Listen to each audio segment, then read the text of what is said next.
Bonjour, je suis Boris Lochkin, je suis le réalisateur de l'Histoire de Souleymane qui est présenté à Cannes en section Un certain regard.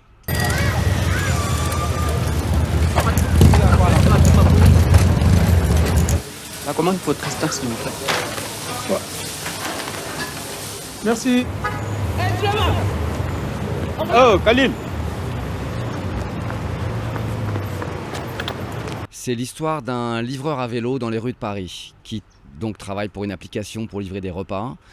Et ça raconte 2 jours de sa vie, c'est les 2 jours qui précèdent son entretien de demande d'asile pour obtenir des papiers. C'est un projet que j'ai commencé il y a 4 ans.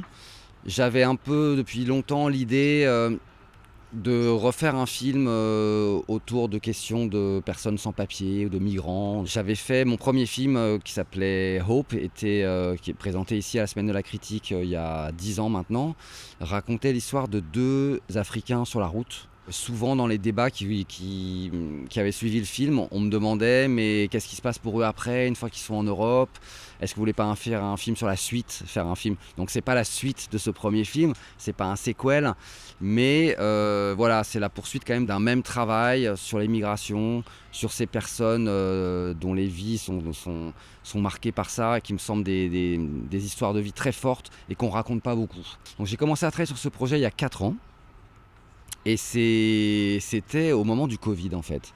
C'est-à-dire que j'étais quand même été très frappé au moment du Covid où les rues de Paris étaient complètement désertes, qu'il y ait les seules personnes qu'on voyait dans la rue en fait, c'était ces livreurs à vélo qui en plus sont très visibles. Ils sont bleu turquoise, jaune vif, ils ont vraiment, ils ont avec leur sigle d'application et on voyait qu'eux en fait. Et tout d'un coup c'était très frappant de se dire mais ces gens-là qui sont des invisibles, qui n'ont pas de papier, qui vivent et travaillent sous une autre identité, en même temps on ne voit qu'eux ici.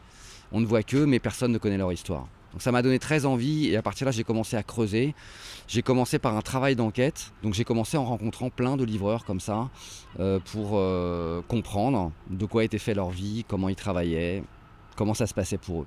Et c'est en faisant tout ce travail que j'ai compris que la grande question pour eux, outre tous leurs problèmes liés au travail, c'était la question des papiers. Et à partir de là, voilà, le film lie ces 2 questions, la question du travail comme livreur et la question des papiers.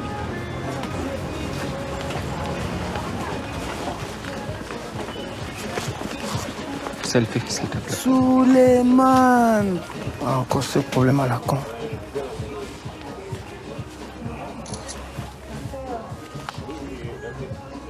Ouais. S'il te plaît, Emmanuel. Il y a moyen que tu me payes aujourd'hui, s'il te plaît. Déjà, combien t'as fait là? Là, je suis à 253. J'ai rencontré Abou Sangaré quand on a commencé à faire du casting, mais pas tout de suite. On a lancé donc le casting en mars 2023. Et donc on a lancé un grand casting sauvage. On cherchait un jeune Guinéen, possiblement travaillant dans la livraison. Arrivé récemment en France. Pour moi, c'était très important que ce soit quelqu'un arrivé depuis pas trop longtemps en France. On a commencé vraiment avec Aline Dalvis, la directrice de casting. On a commencé à arpenter les rues de Paris, à rencontrer les livreurs, à chercher quelles étaient les bases de livreurs guinéens dans Paris, à nous repérer dans toute la géographie des livreurs parisiens. On en a rencontré comme ça des dizaines, des centaines, mais on n'a pas trouvé le bon. Donc on a élargi la recherche, comme on fait toujours quand on fait du casting sauvage. On a cherché à travers la communauté guinéenne, à travers des relais sur Facebook par exemple. Et on a vu que certaines villes répondaient mieux que d'autres, qu'il y avait des communautés guinéennes importantes. Et c'est comme ça qu'un jour on a débarqué à Amiens, où une association avait réuni pour nous une vingtaine de jeunes Guinéens. Donc on s'est présenté, on a présenté le projet. Ensuite on a fait un petit prix, un quart d'heure comme ça pour chacun de ces 20 personnes. Interview, discussion, petite improvisation. Et puis l'après-midi on en a revu 4. Et à l'issue de cette journée, Abou Sangaré nous avait vraiment tapé dans l'œil. Donc on l'a fait revenir à Paris pour faire des nouveaux essais. Et là on s'est dit, oui c'est lui, c'est le bon. Quand j'ai rencontré Abou Sangaré, il n'était pas du tout livreur. Il était apprenti mécanicien.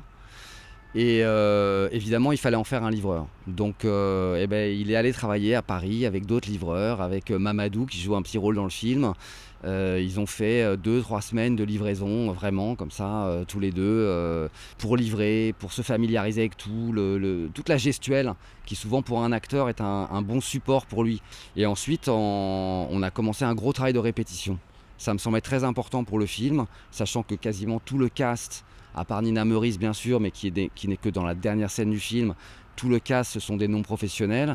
Ça me semblait important de faire beaucoup de répétitions avec eux. Parce que même si on dit on travaille avec des non-acteurs, si on fait un film avec eux, il faut que le jour où on tourne, ils soient des acteurs. J'adore moi le travail avec ces non-acteurs. Vraiment avec ces acteurs non professionnels ou avec ces acteurs qui sont là pour la première fois.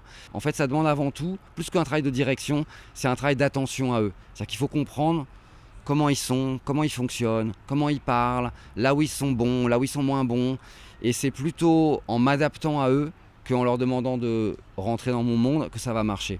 Donc on a fait un gros travail de répétition et à l'issue de ces répétitions, j'ai réécrit le scénario pour eux.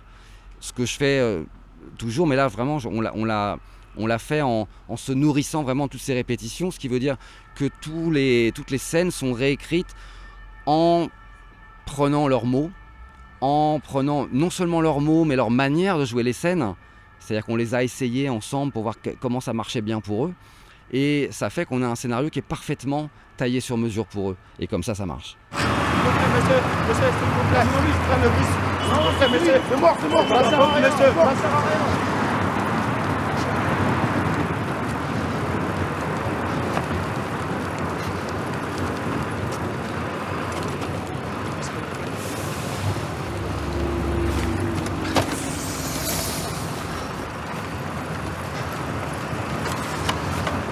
Monsieur, s'il vous plaît, monsieur, s'il vous plaît, monsieur, s'il vous plaît.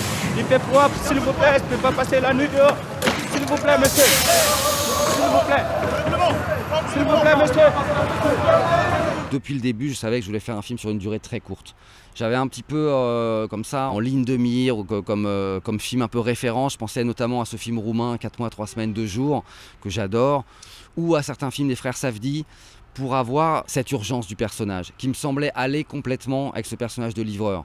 Le vélo, c'est un instrument génial pour avoir un personnage dans la ville qui est tout le temps dans le rush, tout le temps pressé, tout le temps à courir et traverser tout dans l'urgence.